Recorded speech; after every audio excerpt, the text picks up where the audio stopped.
Zwom. Doot, doot, doot, doot, doot. BMO. Hey everyone, and welcome to another BMO Creative crypto video. So this one is about the Jengu. The Jengu are water beings that are now worshipped as spirits in the traditional beliefs of the Sawa ethnic groups of Cameroon, particularly the Daula, Bakweri, Malimba, Batanga, Bakoko, Oroko, and other related Sawa peoples. Among the Bakweri, the name is Liengu, or plural Miengu. To the Bakoko, the name is Basima, but it's all the Jengu people. The Jengu's appearance varies slightly from tribe to tribe, kind of like their name does, but they are typically said to be a smooth-skinned, brown, mermaid-like tribe with long hair and beautiful gap teeth, both men and women. Long fish-like lower bodies that very much resembled giant betta fish from the descriptions. They used to live in specific places in the ocean and would come in through rivers inland to trade with fisher tribes and others along the coast or shore twice to 3 times a year. Mostly twice a year, sometimes 3 times a year. Now, however, it is said they live in rivers and the sea all the time and bring good fortune to those who worship them. They can also cure disease and act like intermediaries between worshippers and the world of the spirits. For this reason, a Jengu cult has long enjoyed popularity among the Douala peoples, which is why, based on my research, I think there is a big difference between the original Jengu fish people and these spirit-based ones that no longer trade but demand to be worshipped. Somewhere along the way, the peoples no longer know the difference between the two, but it looks as though the more the worshipping increased, the less the original Jengu came into trade, and the spiritual beings like Mamiwata took over the waters and attention from the people. And now, only female Jengu are ever seen, and they are worshipped.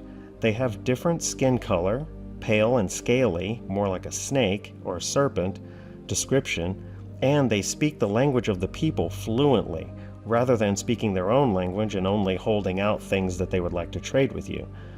And they can also shapeshift and come onto shore with 2 legs, and walk on shore among the land dwellers, which is, again, why I think this is one of those cases where a cryptid tribe was replaced by a different tribe or by a spiritual creature, and the people, for the most part, just accepted it.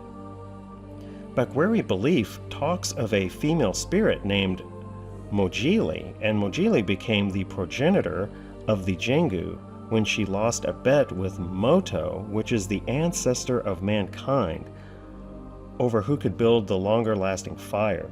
Moto won the right to stay in the village, interesting, but Mojili was forced to flee to the sea. The Bakweri still worship Mojili as the ruler of the Jengu. In fact, her name is so powerful that many believe that children under the age of 7 could die if they hear her name. So they call her Mamiwata.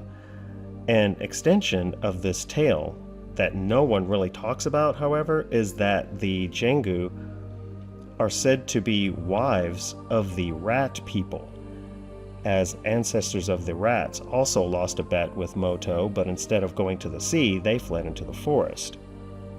The Douala and related groups hold the Jengu cult in high regard. The cult may have originated with peoples further west, as far as I could tell, possibly to the Ijo, and then reached the Batanga as its most eastward extent.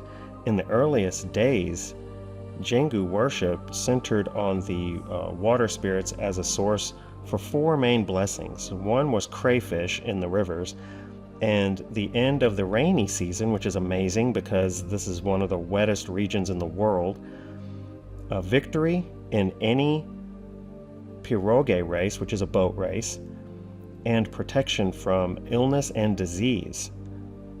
Among the Douala proper, members originally reserved for free pure-blooded Dwala, a stipulation that even excluded members of the prestigious Aqua clan due to one of their ancestors being Longese.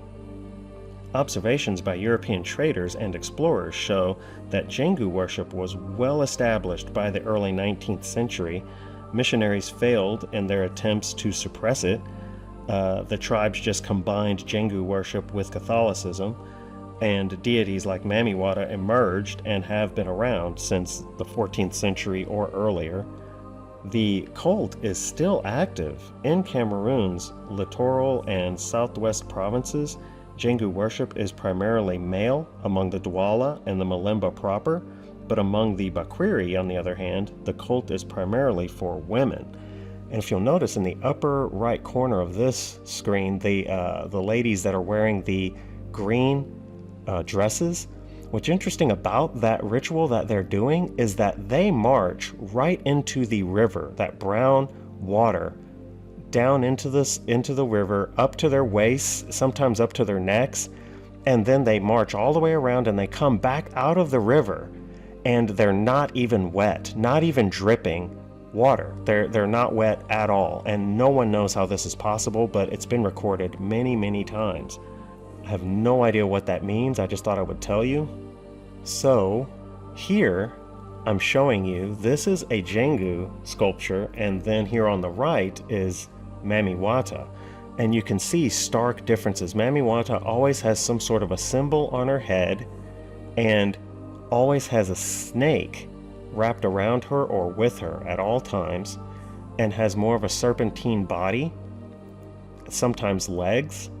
And the Jengu people on the left are just tribes people with fishtails, and they would come in and trade, and they were just happy to trade shells for something that we would make on land, like, I don't know, some stone dish or arrowheads or spearheads or something like that, twice a year. So yeah, there's a stark difference between the two. Anyway, what do you think of the Jengu? Leave a comment below. So that is going to do it for this one. Thanks so much for watching. Please leave a like and subscribe to BMO Creative for more crypto videos. Thanks so much. Bye.